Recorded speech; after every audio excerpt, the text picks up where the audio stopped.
Hello disciples, Donkey here, and today we have a quick in-depth guide to Crota's rear end. So sit back and relax as we dive into every encounter. And no, you don't have to watch a 20 to 40 minute long video on the whole thing. You're welcome. So without further delay, let's get into it. Starting off in a familiar place, you must build the bridge to the giant gaping hole where the first encounter starts. This beginning part introduces a new mechanic called the Chalice of Light, which is used for every encounter in the raid. Typical Bungie. This glowing white orb needs to be picked up by a player, and then a meter will begin to fill on the left-hand side of your screen. Once that is full, another player needs to take the chalice from you, otherwise you will explode because there is a debuff that occurs once the meter is full. The other player takes the chalice, and you will become enlightened, and this will be used for a lot of the mechanics in the raid. But for this first section, once you are enlightened, all you need to do is interact with the plate you are standing on, and it will form part of the bridge. Also, once you use the enlightened buff, you will have a debuff timer that is simply a cooldown preventing you from grabbing the chalice again. Repeat this with your team until the bridge completely forms, and then launch yourself headfirst into the lantern's encounter. Now this has not changed much from D1, except for the chalice and the swinging pendulums. To start, someone will pick up the Chalice of Light, and then you will run to the first lantern. Once there, wait for the meter to fill up again, so that someone can grab it off of you, and you will get the enlightened buff. The second person who grabs the chalice will need to dunk it into a nearby podium. Placing the chalice into the podium will also reset the wipe timer, and once that is done, the first person who is enlightened originally can interact with the first lantern, or skip ahead to the second or third lantern, and it will light up, removing your team's Weight of Darkness debuff. Dunking the chalice in the podiums will also light up the next few lanterns in the series, showing you where to go.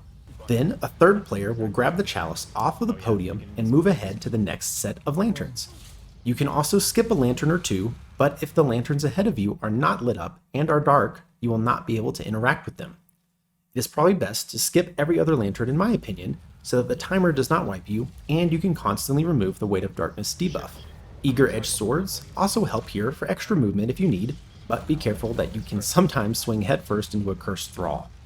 Repeat these steps by juggling the chalice and placing it in the podiums next to the lanterns until you reach the final plate, where you will repeat the same process you did up on the surface by placing the enlightened buff in the plate. Once you do that a few times, the bridge behind you will start to form and a ton more ads will spawn. Eventually the bridge forms and you can run across into the next encounter. The bridge's encounter is pretty familiar from D1, where you have 3 platforms you need to be standing on. Only one person needs to stay on the middle bridge platform to actually form the bridge constantly, and 2 people will need to be on the left and right plates underneath the Annihilator totems. If you are not standing on those totem plates, it will wipe your team. The Chalice of Light mechanic with the enlightenment buffs, again, are the same here as it was in the previous encounter. Hold on to the chalice until it's fully charged. Once charged, have another player take the chalice and then dunk your enlightenment buff into the center plate to build the bridge. Once you have the bridge built, a Swordbearer Knight will spawn. Kill him, and then he will drop his sword that you can pick up.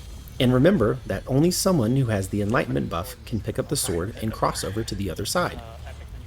Once on the other side, there will be a gatekeeper that you will need to kill, and if you are running Strand, you can throw out a grapple grenade without dropping the sword to help stun him, or you can have a teammate go over with you as long as that teammate has the chalice, and they can drop a well or rift to help for survivability. Be sure not to drop the sword, otherwise you cannot pick it up again, and then you will have to repeat the process over. Once the gatekeeper is killed, you will need to place the sword in one of the podiums nearby, and then you can hang out on that side of the map clearing ads. Repeat these steps, and once you have 3 people across to the other side, then they can stand on the middle and respective totem plates, and the 3 others on the starting side can hop off. Once you are down to the last 2 players on the starting side, have one person pick up the sword with the enlightened buff, and the other person hang on to the chalice, and both players can run across and finish off the final knight and dunk the final sword. It is important to note here that when you get down to the last 2 players, you will need to juggle the chalice before the meter fills up. Otherwise, when you take it off of the other player, the debuff timer will start, and then they will not be able to take it back from you, and it will wipe you. So you might want to keep juggling the chalice until the sword bearer knight is very low on health, and then fill up the meter completely, have the other player grab it, and then the original player gets enlightened, takes the sword, and you both cross.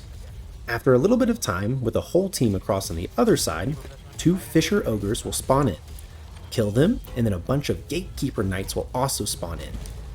To beat them, you will need to have the Enlighten buff to grab the swords back out of the podiums, so simply juggle around the chalice once more to grab the buff, and then pick up the swords and beat the knights to complete the encounter. Next, there is the quote hallway encounter, which really isn't an encounter, but a quick fight to go through to get to Crota. Again, the chalice will be there, pick it up, and get the Enlighten buff again by letting the bar fill up and then having someone else take it from you once full. The person who has Enlightened can walk through the green shield walls and then destroy the Shrieker on the other side to drop the shield for the rest of the players. Repeat this step once more, and then you can go down the hole into the third encounter.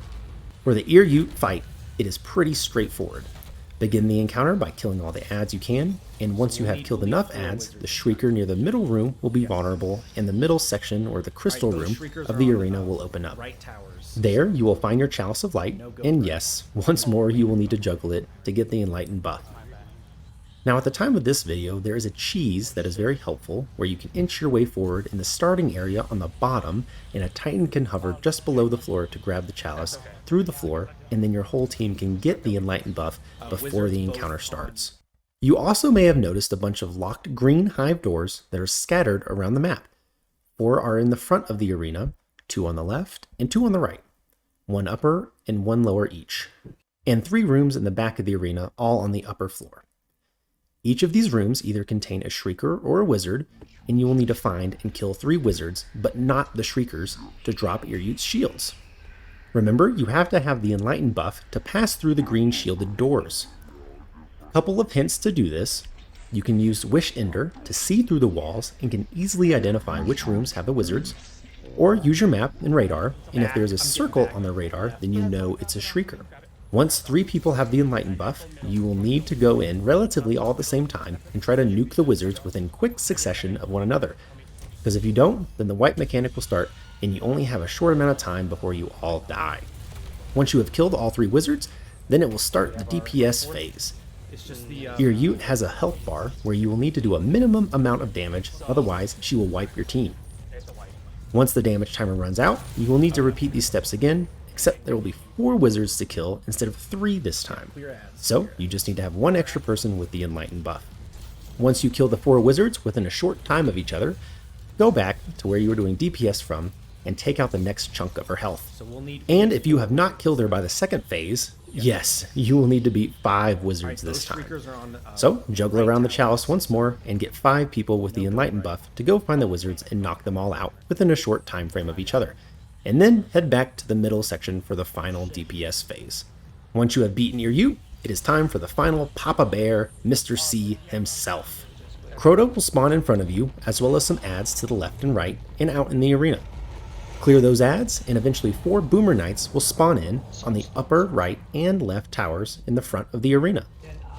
You have to kill all 4 Boomers for a Sword Bearer Knight to spawn. This is the only way you can get a sword. And of course, the only way to pick up the sword is to have the Enlightened buff.